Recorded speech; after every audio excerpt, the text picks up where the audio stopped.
अहिल्यानगर शहरामध्ये कत्तलखान्यावर स्थानिक गुन्हे शाखेची कारवाई. आरोपीकडनं 340 किलो गोमांस जप्त. माननीय पोलीस अधीक्षक अहिल्यानगर यांच्या आदेशान्वये पोलीस निरीक्षक किरणकुमार कबाडी यांच्या मार्गदर्शनाखाली स्थानिक गुन्हे शाखेचे पोलीस उपनिरीक्षक राजेंद्र वाघ, पोलीस अंमलदार शाहिद शेख, योगेश भिंगारदिवे, गणेश धोत्रे, अरविंद भिंगारदिवे यांचे पथक तयार करून गोवंशीय जनावरांची कत्तल करणाऱ्या इसमांची माहिती काढून कारवाई करण्याबाबत सूचना आणि मार्गदर्शन करून पथकास रवाना करण्यात आलं. दिनांक 20/5/2026 रोजी रात्री स्थानिक गुन्हे शाखेचे पथक अहिल्यानगर शहरामध्ये पेट्रोलिंग करून अवैध धंद्याची माहिती काढत असताना पथकास गुप्त बातमीदारामार्फत कोठला घासगल्ली परिसरामध्ये गोवंशीय जनावरांचे कत्तल करून गोमांस विक्री करत असल्याची माहिती प्राप्त झाली.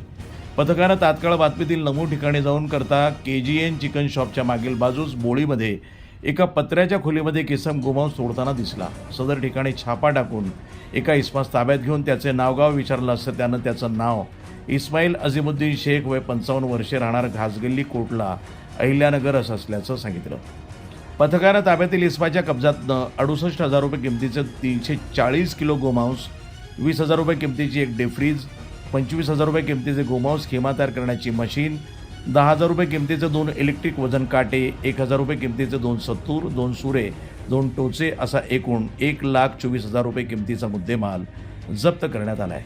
आरोपीविरुद्ध तोफखाना पोलीस ठाणे गुन्हा रजिस्टर नंबर 274, 275, 2026, भारतीय न्याय संहिता 2023 चे कलम 271, 223, 3(5) प्राणी संरक्षण अधिनियम कलम 3(5)(ब), 5(क) 9 गुन्हा दाखल करण्यात आला आहे. पुढील तपास तोफखाना पोलीस ठाणेही करत आहेत.